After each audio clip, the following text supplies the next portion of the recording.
चलो आज अपने को ये समझना है।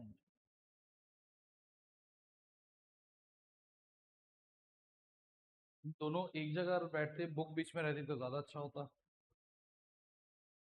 आपके पास है? ठीक।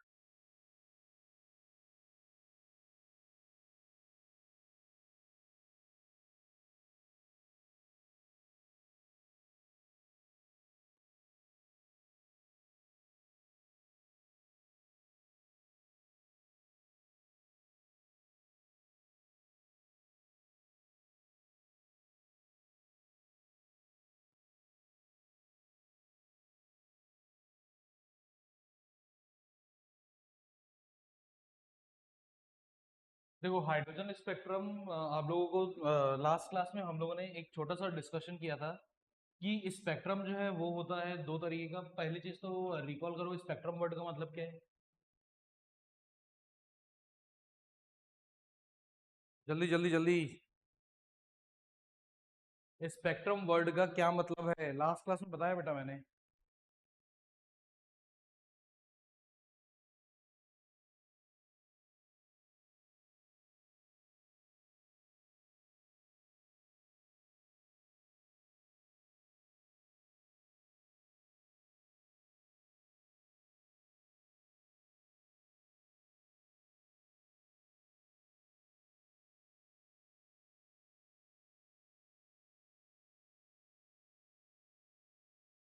जल्दी बताओ।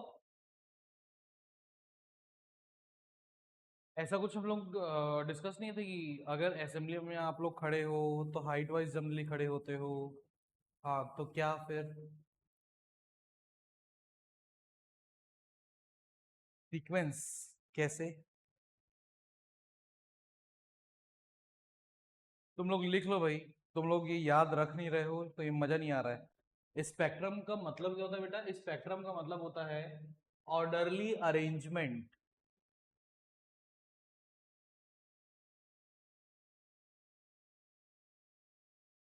ऑर्डरली।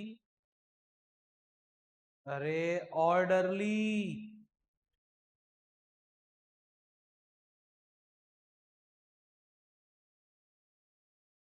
और डबल डी होगा उसमें।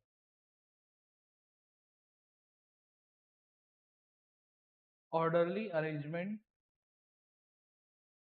Of articles. orderly arrangement of articles based on based on any one parameter at a time. Based on any one parameter। बेटा पैरामीटर PARA। अरे, PARA बोल रहा हूं तो। गजब इंसान है यार तुम लोग। ये है।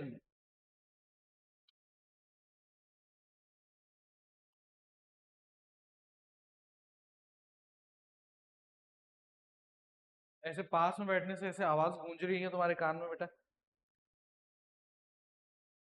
तुम लोग 11th पहुंच गए हो और अगर पैरामीटर लिखने नहीं आ रहा है।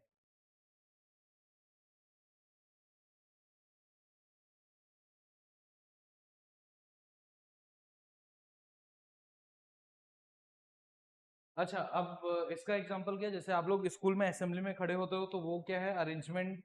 कैसा है? हाइट वाइज खड़े होते हो तो वो होगा स्पेक्ट्रम ऑफ हाइट। ठीक। उसी तरीके से जो विब्ग्योर में हम लोग देखते हैं, विब्ग्योर क्या है?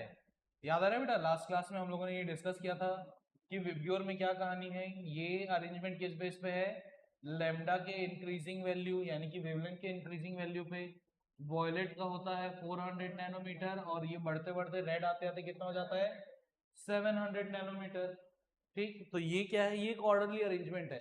तो ऑर्डरली अरेंजमेंट को ही आप स्पेक्ट्रम बोलते हो। ठीक।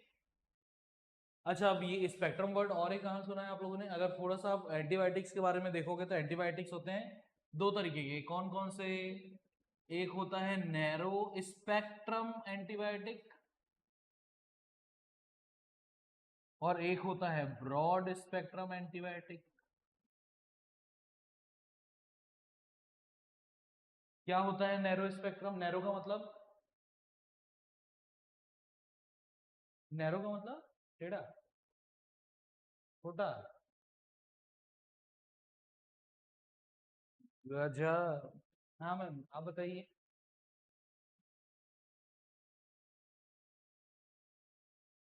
अरे अब ये तो केमिस्ट्री है भी नहीं भाई, ये जो दो वर्ड मैं पूछ रहा हूँ आपसे, सीधा। तो स्ट्रेट क्यों नहीं लिखा मैंने, स्ट्रेट स्पेक्ट्रम? हाँ,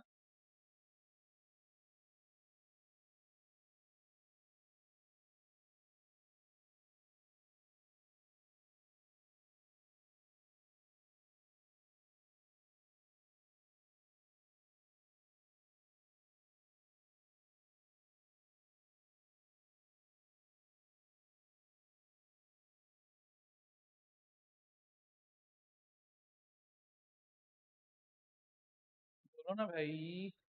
अच्छा, ब्रॉड मतलब क्या है?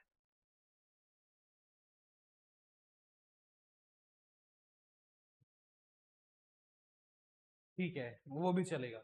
ब्रॉड का मतलब होता है चौड़ा, यानी कि वास्ट, एक्सपेंडेड। ठीक।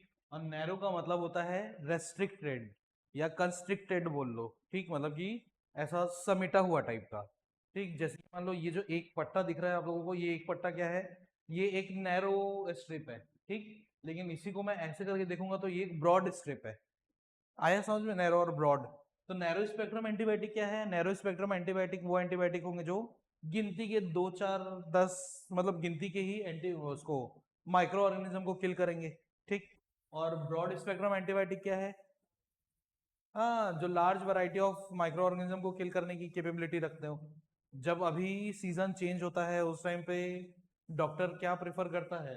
ब्रॉड स्पेक्ट्रम एंटीबायोटिक, क्योंकि डॉक्टर को नहीं मालूम, जनरली डॉक्टर को नहीं मालूम है ना, जब तक एग्जामिन नहीं किए कि आपको कौन से पैथोजन के कारण बीमारी हुई है। तो आप लोग देखना, आप लोगों को जनरली क्या मिलता होगा? सेफिक्सिम मिलता होगा। ठीक, आप लोगों को जनरली सेफोडोक्साइम मिलता होगा। बहुत रेयर कंडीशन में ही आप लोगों को एमोक्सिसिलिन मिलता है। पेनिसिलिन तो मिलता ही नहीं कभी, मालूम है?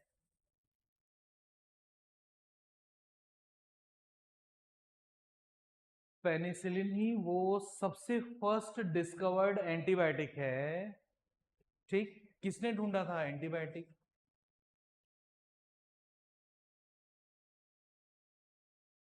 एंटीबायोटिक, वैक्सीनेशन, ये सब कुछ याद नहीं? एडवर्ड जेनर नाम सुने हो? एडवर्ड जेनर, सुने हो? बेटा तुम लोग ऐसे करोगे तो कैसे चलेगा भाई? ये बायो में नहीं है, जनरल नॉलेज की चीज है। बायो में आता है बोल के बच जाते हो तुम लोग।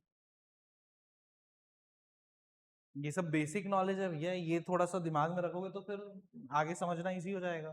ठीक, चलो वापस आते हैं। स्पेक्ट्रम वर्ड का मतलब क्या है? अभी अभी अपन ने डिसाइड मतलब डिस्कस किया कि स्पेक्ट्रम वर्ड का मतलब क्या है। किसी एक पैरामीटर को लेकर के आप जब ऑर्डरली अरेंजमेंट क्रिएट करोगे, that orderly arrangement will be called spectrum. ठीक। अच्छा, अब आप आओगे अगर एटॉमिक लेवल पर, तो अब अपने लिए एटॉमिक लेवल पर स्पेक्ट्रम कैसा है? अपने लिए स्पेक्ट्रम है लाइन स्पेक्ट्रम के नाम से। इसको लाइन स्पेक्ट्रम क्यों बोल रहे हैं? क्योंकि जो स्पेक्ट्रम मिलेगा वो इन फॉर्म ऑफ लाइन मिलेगा। ठीक। अच्छा, अब इन फॉर्म ऑफ लाइन का मतलब क्या है? कि वो कंटिन्यूअस होगा, उसमें जो बैंड्स भी आएंगे वो भी कैसे होंगे? कंटिन्यूअस टाइप के। ठीक, जैसे कि फॉर एग्जांपल ये विबग्योर, कभी भी विबग्योर को आप देखते भी होगे, जैसे नए वाली स्केल से, नया वाला स्केल ऐसे देखोगे तो उसमें भी दिखता है ना। हाँ। तो ऐसा है क्या कि वॉयलेट और इंडिगो के बीच में गैप हो, या फिर इधर ग्रीन और येलो के बीच में गैप हो, वो कंटिन्यूअस है। ठीक, तो कंटिन्यूअस इस मतलब कंटिन्यूअस अरेंजमेंट जो है, ये कंटिन्यूअस कंटिन्यूअसली ऑप्टेन्ड जो स्पेक्ट्रम है वो ही क्या कहला रहा है? Simply line spectrum. डन। अब ये लाइन स्पेक्ट्रम आपके पास दो तरीके का है बेटे, एक तो है क्या? एमिशन, और एक है आपके पास एब्जॉर्प्शन। ठीक। अब बुक में डायग्राम देखिए, उससे समझना बहुत इजी हो जाएगा। हाँ जी, पहला वाला डायग्राम क्या है बेटा? ऊपर वाला जो है ए, वो है आपको शो कर रहा है एमिशन स्पेक्ट्रा। ठीक, एमिशन स्पेक्ट्रा में क्या हो रहा है? एक वर्ड लिखा हुआ है एक्साइटेड, क्या है? सैंपल है, क्या है? Excited sample. और लास्ट क्लास में हम लोग डिस्कस कर रहे थे किसी भी सैंपल, किसी भी मॉलिक्यूल को एक्साइट यानी कि greater comparatively higher energy state में पहुंचाने का क्या क्या अपने पास रास्ता रहता है? रेडिएशन है, टेम्परेचर है, और हाँ हीट, मतलब बहुत सारे अपने पास सोर्सेज हैं। मान लेते हैं कि हम लोगों ने क्या रेडिएशन उसको दी, रेडिएशन की एनर्जी क्या है बेटा? वो है E is equals to h nu. ये भी हम लोग देख चुके हैं पहले। ठीक, तो इसने एनर्जी एब्जॉर्ब करी और वो मॉलिक्यूल जो है वो कहाँ चला गया? अपने ग्राउंड स्टेट से एक्साइटेड स्टेट में। और ये चीज दिमाग में बिठा लो, फिर आप 11th पढ़ो, 12th पढ़ो या हायर स्टडीज करो, कोई भी सैंपल, कोई भी कंपाउंड जब अपने ग्राउंड से एनर्जी एब्जॉर्ब कर कर करके एक्साइटेड स्टेट में जाएगा, तब वो एनर्जी एब्जॉर्ब कर रहा है। डन। जब वो एनर्जी एब्जॉर्ब करके एक एक्साइटेड स्टेट में जाता है, तब वो जनरली स्पेक्ट्रम नहीं क्रिएट करेगा। डन। स्पेक्ट्रम कब क्रिएट करेगा? जब वो उधर क्या बोलना चाहिए, एक्साइटेड से ग्राउंड में वापस आता रहेगा, तब वो क्या करेगा? जो एब्जॉर्ब रेडिएशन है उनको क्या करेगा? वापस री एमिट करना शुरू करेगा, जैसा कि ब्लैक बॉडी रेडिएशन कर रही थी। तो उस कंडीशन में ही आपको क्या मिलेगा? Emission spectrum. इसमें हुआ भी यही है कि वो सैंपल जो है वो क्या कर रहा है, उसमें दिख रहा है कुछ, वो एक स्लिट है असल में। हाँ, वो जो एक क्या बोलना चाहिए, रेक्टेंगुलर टाइप का स्ट्रक्चर दिख रहा है, वो स्लिट है। ठीक, वहां से वो गया और जाने के बाद वो प्रिज्म पे टकराया, प्रिज्म से जो भी बैंड ऑफ लाइट्स मिली, बैंड ऑफ रेडिएशंस मिली, उनका जो अरेंजमेंट है वो क्या कहलाया फिर? Emission spectra. डन।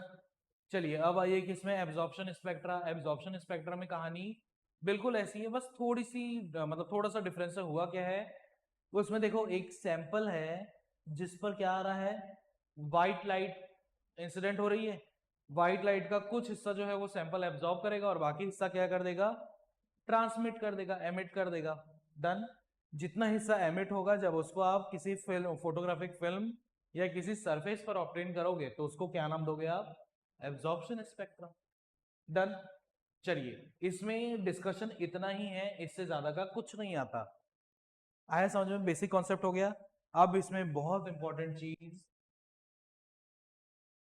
कि ये जो स्पेक्ट्रम क्रिएट हो रहा है, उस स्पेक्ट्रम में अपने पास क्या बोलना चाहिए, लाइंस कौन कौन सी हैं, रीजन्स कौन कौन से हैं। ठीक, हम लोगों ने एक चीज तो पता कर ली कि ग्राउंड से जब एक्साइटेड में जाएगा तब वो स्पेक्ट्रम क्रिएट नहीं करेगा, क्योंकि तब तो वो रेडिएशन को एब्जॉर्ब करते चल रहा है। लेकिन जब वो एक्साइटेड से ग्राउंड में आता रहेगा, तब क्या करेगा? एब्जॉर्ब रेडिएशंस को री एमिट कर रहा है। और जो एब्जॉर्ब रेडिएशंस री एमिट कर रहा है, उसी को आप क्या करोगे, अगर ऑप्टेन करोगे किसी सरफेस पे, तो वो कहलाएगा। डन। चलिए अब अपने को देखना है बेटे कि कहाँ चला गया शेप, कहाँ?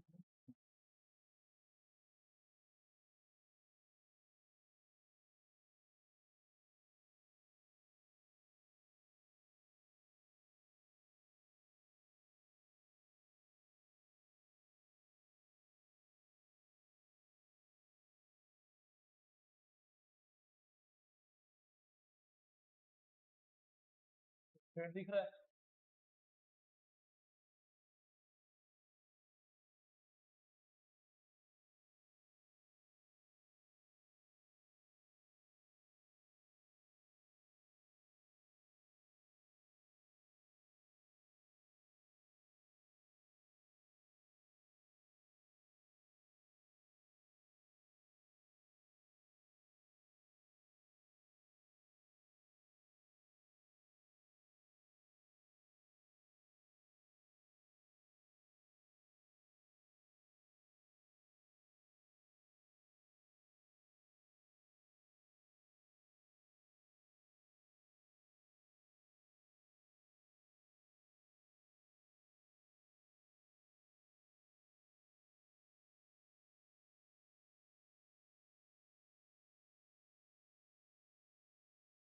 कितने हो गए? ठीक है,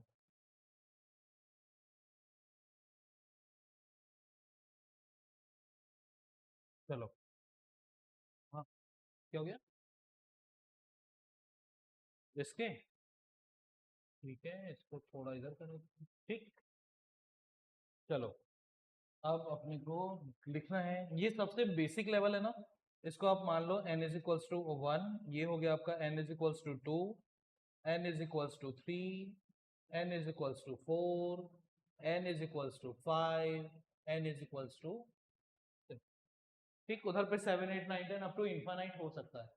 अच्छा, अब ये चीज और कैसे पॉसिबल है, ये सेम चीज और कैसे है, जैसे कि मान लो अ, एक इलेक्ट्रॉन के लिए कौन कौन सा एनर्जी स्टेट होगा, एक इलेक्ट्रॉन के लिए एनर्जी स्टेट उसके ऑर्बिटल्स ही होते हैं और ऑर्बिट्स। तो अगर मान लो एक इलेक्ट्रॉन को आप एनर्जी दे रहे हो, वो फर्स्ट ऑर्बिट से चढ़ते चढ़ते एनर्जी अब्सॉर्ब कर करके चला गया फोर्थ एनर्जी स्टेट पे, यानी फोर्थ ऑर्बिट पे, फिर वो क्या करेगा, एनर्जी रिलीज करेगा, एनर्जी जब रिलीज करेगा तो स्पेक्ट्रम बनाएगा, और जब 4 से 1 पे आ रहा है तो क्या करते हुए आ रहा है, रीएमिट करते हुए आ रहा है। डन। चलिए, अब इसमें जो स्पेक्ट्रल रीजन्स है वो बहुत इंपॉर्टेंट है भाई, इंपॉर्टेंट कैसे है वो देखो।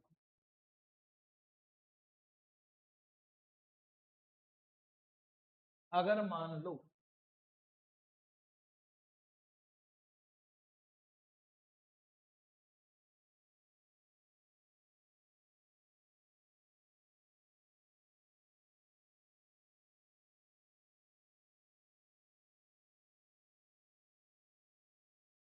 उसका ट्रांजिशन 2 से 1 है, उसका ट्रांजिशन 3 से 1 है, उसका ट्रांजिशन 4 से 1 है, उसका ट्रांजिशन 5 से 1 है, उसका ट्रांजिशन 6 से 1 है। ठीक, मतलब कि वो किसी भी स्टेट में जाए वो आ लौट करके कहाँ रहा है, 1 पे आ रहा है। ठीक, तो इसके लिए ग्राउंड स्टेट कौन सा है, 1। ठीक, फर्स्ट एक्साइटेड लेवल कौन सा होगा, 2, और उसके बाद तो फिर वो जहां चाहे वहां पे भी जाए, लेकिन लौट करके वो कहाँ आएगा, 1 पे ही आएगा। ठीक, सेकंड कंडीशन, अगर वो लौट करके 2 में आता हूं,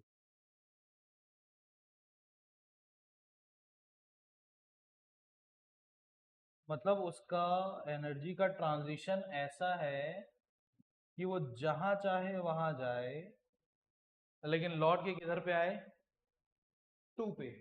ठीक, तो इस वाले रीजन के लिए n इक्वल टू 2 का मतलब क्या है, ग्राउंड स्टेट कौन सा चल रहा है बेटा, ग्राउंड लेवल है 2, और फर्स्ट एक्साइटेड लेवल कौन सा होगा, 3। डन। चलिए, अब एक और कंडीशन इसमें देखनी है, ऐसे टोटल अपने को 5 कंडीशन देखनी है। अब ये कहीं पे भी जाए लेकिन अब लौट के किधर आए, 3।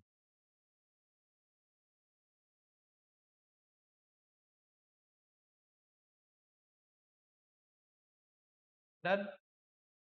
ये एक कंडीशन है जिसमें वो लौट करके किधर पे आ रहा है, n इक्वल टू 3 पे। अच्छा, एक और कंडीशन चाहिए भाई अपने को, वो चाहे जहां जाए लेकिन लौट के किधर आ रहा है, 4। और एक और कंडीशन कि वो चाहे जहां जाए लेकिन लौट के किधर आए, 5 पे। डन। अच्छा, अब इन सब में कंडीशन क्या है बेटा, जैसे ये जो फर्स्ट वाला रीजन आपको दिख रहा है जिसमें n इक्वल टू 1 है, यानी कि ग्राउंड स्टेट कौन सा है, फर्स्ट एनर्जी लेवल या फर्स्ट एनर्जी स्टेट, और वो कहां से यहां पे आ सकता है, वो 2 से यहां आ सकता है, 3 से यहां आ सकता है, 4 से यहां आ सकता है, 5 से, 6 से, कहीं से भी वो बहुत इजीली आ सकता है। डन। पक्का। ठीक, ये जो पहली वाली कंडीशन है जहां पे n इक्वल टू 1 है, ये सीरीज कहलाती है लाइमन सीरीज। डन। अच्छा, लाइमन सीरीज, चलो पहले हम लोग नाम लिख लेते हैं। जब n इक्वल टू 2 रहता है, n इक्वल टू 2 का मतलब जो फर्स्ट एनर्जी स्टेट है वो कौन सा है, 2। इस कंडीशन में जो सीरीज बनती है वो कौन सी है, बामर। एल जो है वो साइलेंट है बेटा। डन। चलिए, उसके बाद जब n इक्वल टू 3 करोगे तब वो बनेगा पाश्चन सीरीज। ठीक, उसके बाद जब n इक्वल टू 4 होगा तब, हाँ पक्का। और उसके बाद जब n इक्वल टू 5 है तब वो कहला रहा है क्या? फुंड। फुंड। पी जो है वो साइलेंट है, जैसे कि निमोनिया में भी पी लिखा था, लेकिन वो, बेटे आज तक हम लोग फुंड पढ़ते हैं, शायद उनकी मम्मी भी उनको फुंड बुलाती रही होगी। चलो भाई, अब इधर पे देखो। अब इसमें बहुत इंपॉर्टेंट क्या क्या चीजें हैं, बहुत इंपॉर्टेंट है आपकी बुक का वो टेबल, जिसमें आप लोगों को क्या क्या लिखा हुआ है। इधर बेटा, इधर इधर इधर इधर इधर, कि कौन सी सीरीज कहां से लौट करके आ रही है, मतलब कि एक्साइटेड लेवल कौन सा है। जैसे कि लाइमन वाला जो है, लाइमन के सामने देखो N1, यानी कि ग्राउंड लेवल कौन सा है, 1 है। और वो कहां से 1 पे आ रही है, वहां पे लिखा हुआ है 2,3, dot dot dot dot dot. इस वाले में कहानी क्या है, N1 की वैल्यू 2 है, और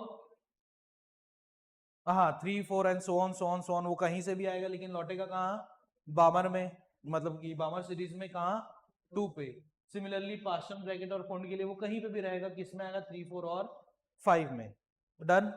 इसमें बहुत इंपॉर्टेंट चीज होती है कि जो लाइमन बामर पास्टम ब्रैकेट फंड है, ये पांचों क्या बोलना चाहिए, जो स्पेक्ट्रल सीरीज है, ये कौन कौन से रीजन में मिलती हैं, ये बहुत इंपॉर्टेंट चीज है बेटे। तो इसको आप लोग देखिएगा कि लाइमन सीरीज जो है ये,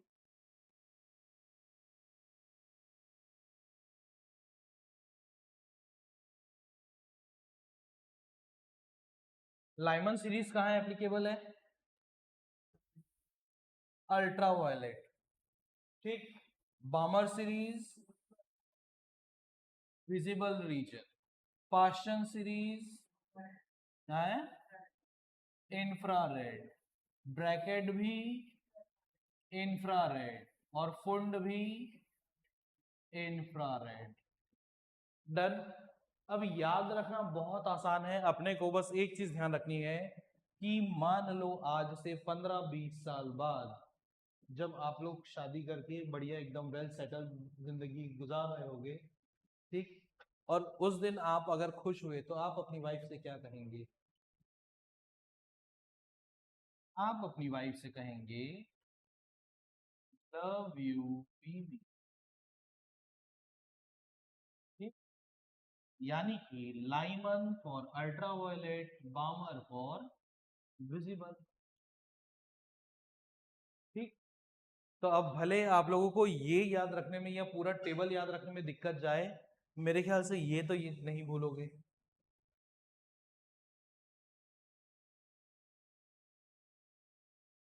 बेटे बाकी 3 जो है वो तो इंफ्रारेड में है, तो जो चीज कॉमन है उसको क्या याद करना। आपके लिए स्पेशल कौन है, आपकी वाइफ, इसलिए आप उसको ऐसा लिख रहे हैं। आया समझ में, बढ़िया ट्रिक। इतना सा याद कर लो और पूरी स्पेक्ट्रल सीरीज आप लोगों को बढ़िया से याद हो जाएगी। ठीक। अच्छा, अब ये तो हो गई कहानी किसकी, हाइड्रोजन स्पेक्ट्रम की। इसको कॉपी में बनाना चाहोगे तो बना लो जल्दी से। उसके बाद हम लोग ये जो डिफरेंट स्पेक्ट्रल सीरीज है उन पर रेडबर्ग इक्वेशन कैसे बिठाना है वो देखेंगे।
हो गया।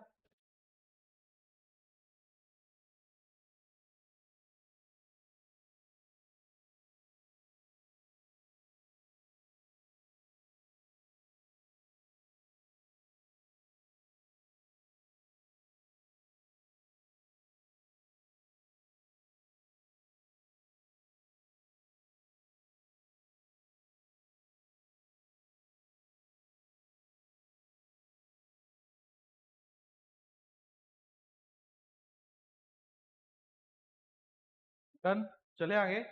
ठीक, अब हेडिंग लिखिएगा।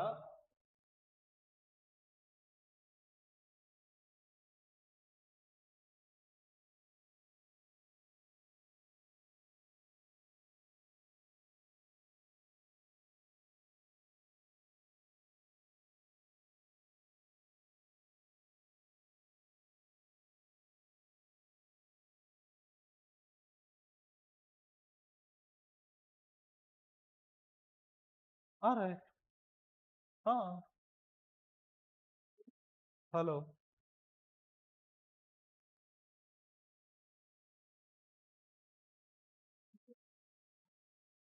अनिकेत, साउंड आ रहा है बेटा?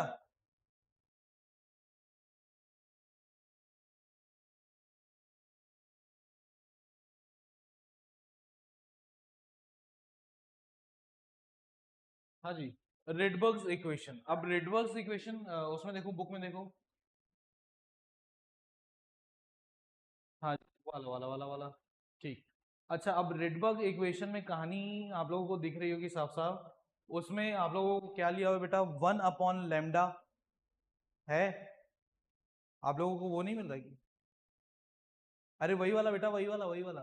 इधर इधर, हाँ। जहाँ पे एमिशन स्पेक्ट्रा और वो सब था, उसके नीचे ही तो है। वो उस साइड, उस साइड, उस साइड। हाँ, नीचे लिखा हुआ भाई। हाँ, ठीक, वो है आप लोगों का रेडबर्ग इक्वेशन। अब रेडबर्ग इक्वेशन में आप लोगों की बुक में कैसा लिखा हुआ है बेटा? वो लिखा हुआ है न्यू बार, यही लिखा हुआ है ना? ठीक, nu bar is equals to 109,677, ये लिखा है। ठीक है। Bracket 1/n1 square minus 1/n2 square, यही है कहानी। पक्का? चलो, अब ये वाला इक्वेशन बेटा आपको दो तीन तरीके से मिलता है। दो तीन तरीके से कैसे? एक तो ये कंडीशन की, ये जो 109,677 है, ये 109,677 को आप नियरेस्ट राउंड ऑफ वैल्यू कितनी बना सकते हो? 1 1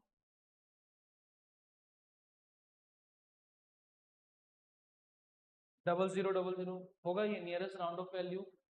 ठीक, तो यही रेडबर्ग इक्वेशन आप या तो ऐसे लिखते 109,677 और उसके साथ में ये, या तो फिर आपके पास एक सेकंड ऑप्शन है कि इसको आप ले आओ किसमें, साइंटिफिक नोटेशन में राउंड ऑफ करने के बाद। तो ये होता 1.1। अच्छा चलो, आप ही लोग बताओ, यहाँ पे डेसिमल कहाँ है? जीरो के बाद। साइंटिफिक नोटेशन में अगर कन्वर्ट करना है तो इसको कहाँ किसका आगे लाना पड़ेगा मुझे? 1 के बाजू में। कितना प्लेस चलना पड़ गया? 1 2 3 4 5। और टुवर्ड्स लेफ्ट चलते हैं तो कितना? टुवर्ड्स लेफ्ट चलते हैं तो पॉजिटिव एक्सपोनेंट की नेगेटिव एक्सपोनेंट? तुम लोग तुक्का मारने बैठते हो कि? Positive exponent. डन। ब्रैकेट में 1/n1 square minus 1/n2 square. ठीक। अच्छा, लेकिन आप लोगों को एक चीज और मालूम है भाई, ये न्यू बार जो है ये शो करता है वेव नंबर। ठीक। और वेव नंबर असल में क्या है? वेव नंबर असल में कुछ नहीं, ये 1/λ ही है। आया समझ में? तो अगर मान लो रेडबर्ग इक्वेशन का यूज करके आपको बोला जाए कि आप क्या कैलकुलेट करो भाई, वेवलेंथ, तो आपको क्या करना है? आप चाहे तो पहले रेडबर्ग इक्वेशन से क्या कैलकुलेट कर लीजिए, वेव नंबर, और उसके बाद उसको रेसिप्रोकेट करोगे तो क्या बन जाएगा? लैम्डा। डन। दो तरीके से लिखना पॉसिबल है। अगर स्टैंडर्ड फॉर्म में जा रहे हो एक्यूरेट वैल्यू में, तो आप लिखोगे क्या? 109,677। ठीक। अच्छा, ये वेव नंबर है, यूनिट बनेगी क्या इसकी? इनवर्स पर सेंटीमीटर या सेंटीमीटर इनवर्स। ठीक। अच्छा, लेकिन अगर कैलकुलेशन के टाइम राउंड ऑफ वैल्यू लेकर के चलना चाहते हो तो आपके पास एक ही ऑप्शन ये भी है। डन। चलिए जल्दी से दोनों को लिखिए और इसके बाद एक क्वेश्चन देखते हैं। ये रेडबर्ग इक्वेशन ड्राफ्ट कैसे करते हैं हम लोग अलग अलग स्पेक्ट्रल रीजन के लिए।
पक्का।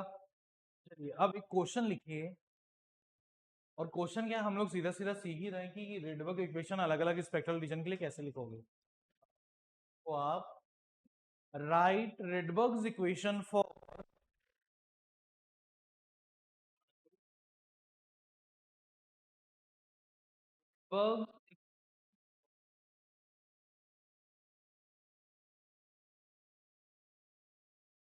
First excited states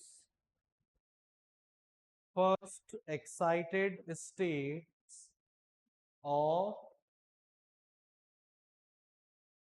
every spectral region for every spectral region।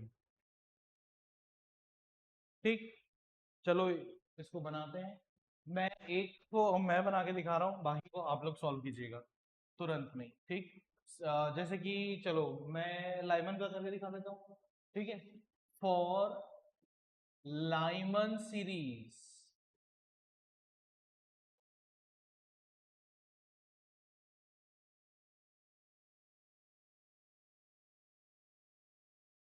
Lyman series के लिए बेटा n1 की वैल्यू कितनी है?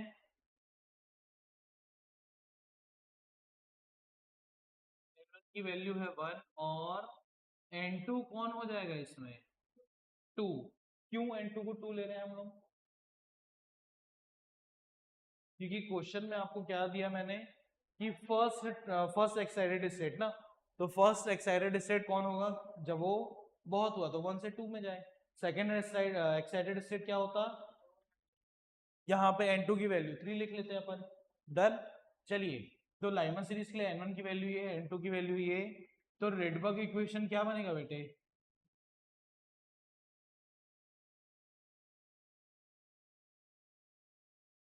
रेडबर्ग इक्वेशन बनेगा 109,677 1/1 का स्क्वायर माइनस 1/2 का स्क्वायर। ठीक, अगर सॉल्व कर सकते हो तो सॉल्व भी कर लेना। ये कितना हो गया? 109,677 1 माइनस 1/4। और सॉल्व करोगे तो इधर पे कितना आएगा? 1 डेसिमल मतलब वो एलसीएम, वो सब लोग कितना आ गया? 109,677 इंटू 3/4। ठीक, कैसे आया 3/4? सिंपल सी चीज है। एलसीएम कितना आ रहा है? 4 इंटू यहाँ पे। ठीक है, अब इसको सॉल्व करके देख लो, जितना भी आता हो वो आपका आंसर। सेम ऐसे ही आपको क्या करना है बेटा, फॉर पावर सीरीज। चलो जल्दी से बनाओ तो बेटा चारों के लिए।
बेटा एक लमसम लमसम वैल्यू लेकर के खत्म करो ना उसको।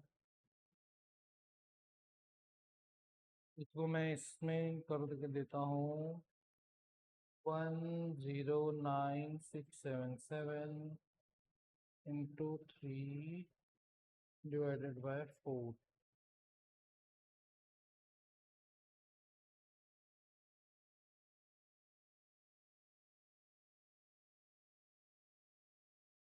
एट टू पॉइंट नहीं, एक मिनट, 82।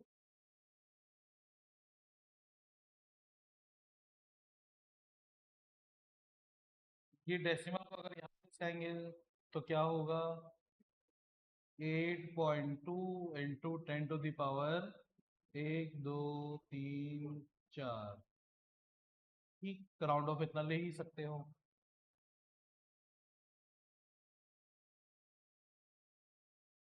यानी कि लाइमन सीरीज में जो अपना ये आ रहा है क्या, वेव नंबर, वो कितना आ रहा है 1 सेंटीमीटर में 8.2 इंटू 10 टू द पावर 4 इतनी वेव्स चल रही होंगी। ठीक, चलो जल्दी से इसका एटलीस्ट वार्मर का बना के बताओ।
अच्छा, अगर मान लो मैंने आप लोगों को क्वेश्चन टफ करने के लिए ये दे दिया कि फाइंड द रेशियो ऑफ, क्या बोला चाहिए, first excited state of Lyman and बामर,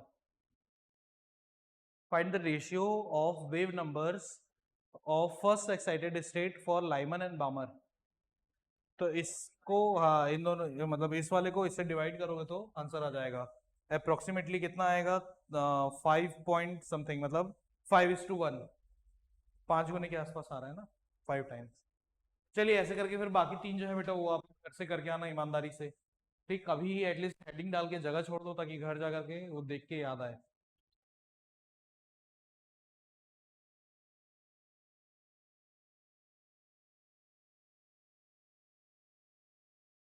आप लास्ट क्लास में कहा थे सर? Viral, viral.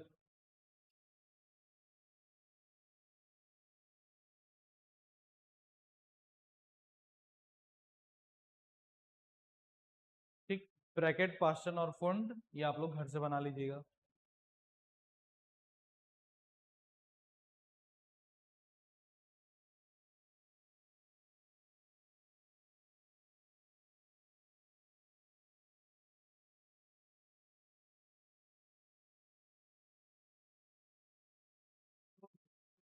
ये क्या है?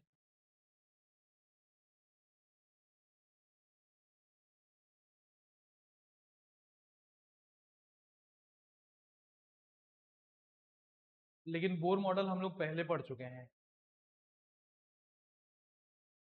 अच्छा, बोर मॉडल के जो फॉर्मूले हैं ना, वो हम लोग डायरेक्टली अप्लाई करेंगे कब? जब न्यूमेरिकल इस चैप्टर के बनाएंगे तब। ठीक है। तो डुअल नेचर बिहेवियर, चलो पलटो।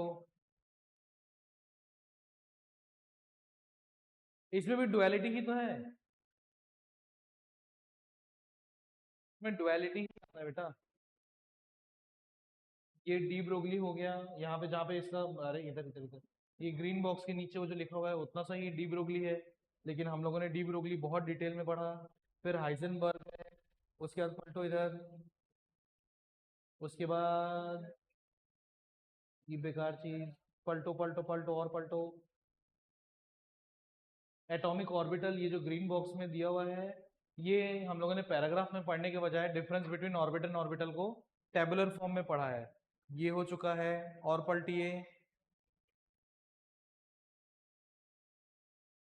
शेप ऑफ ऑर्बिटल हो चुका है अपना। इलेक्ट्रॉनिक कॉन्फ़िगरेशन हो चुका है अपना। ऑफ बाउ प्रिंसिपल हो चुका है। लेकिन जितना मुझे याद आ रहा है, ऑफ बाउ प्रिंसिपल में एन प्लस एल रूल नहीं किया हो आप लोग ना। ठीक है। एक अब इसमें फिर अगली चीज हम लोग देखेंगे बेटा, एन प्लस एल रूल। जहां पे ऑफ बाउ प्रिंसिपल है उसके बाजू में देखना एक ब्रैकेट, इधर इधर इधर पलटो, इधर इधर इधर। वो जो बोल्ड में लिखा हुआ है उसमें एन प्लस एल रूल लिखा हुआ है। बोल्ड कहाँ लिखा है? हाँ, आपको मिला?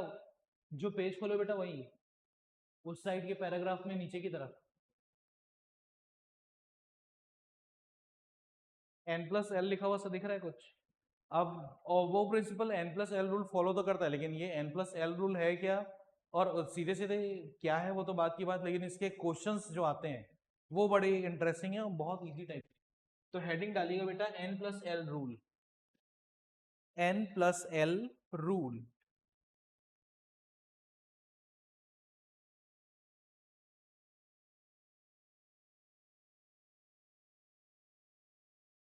ओ भैया, उसको घर में होमवर्क करके नहीं लाओगे क्या?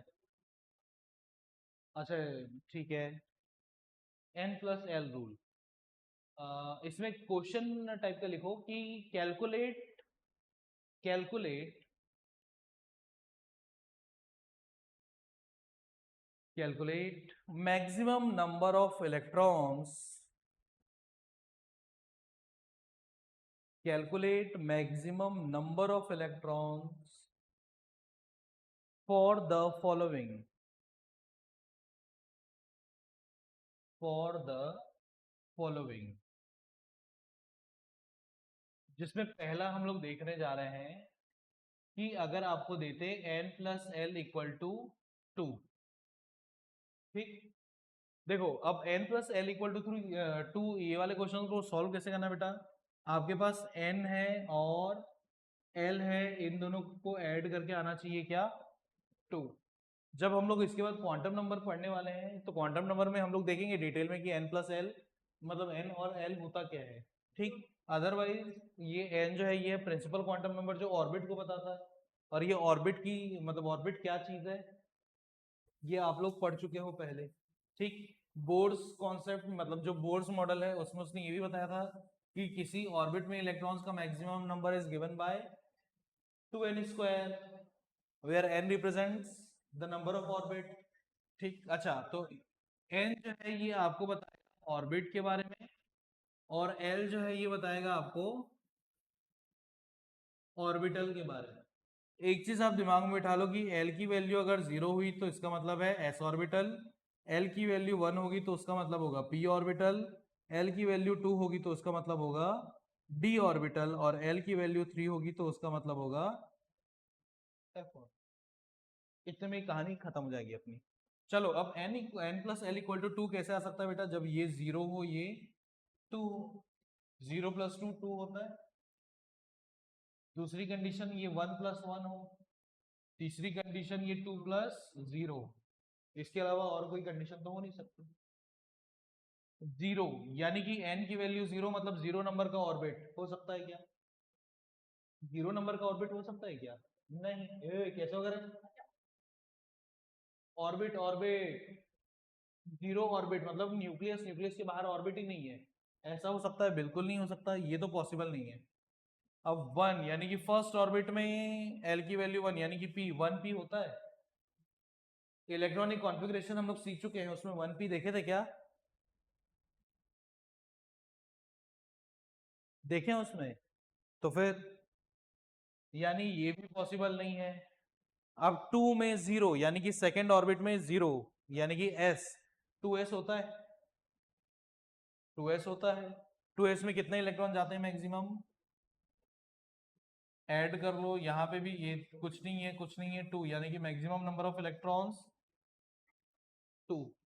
मतलब किसी भी एटम के लिए n plus l equal to two की कंडीशन में मैक्सिमम कितने इलेक्ट्रॉन भरोगे आप? टू ही भरने।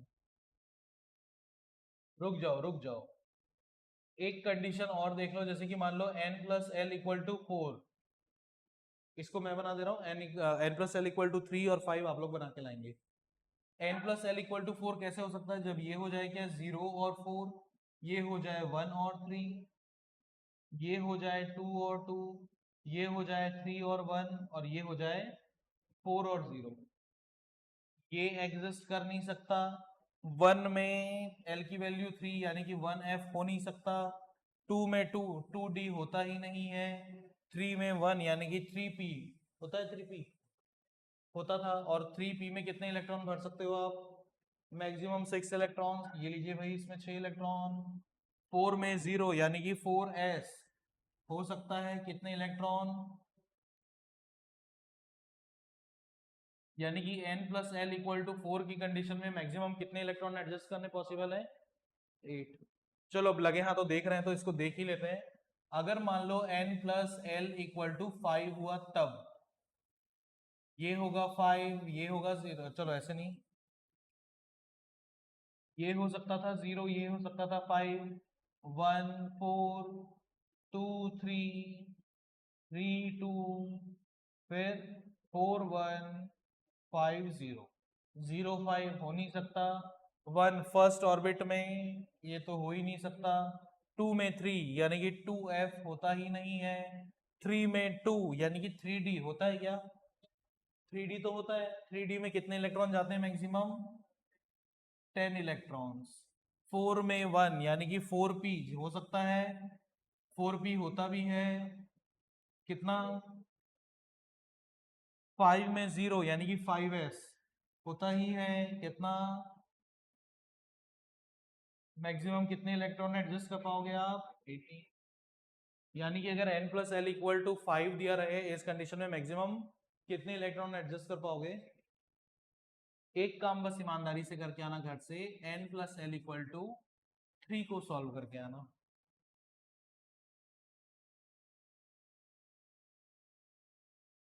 ठीक, आज की सभा यहीं तक।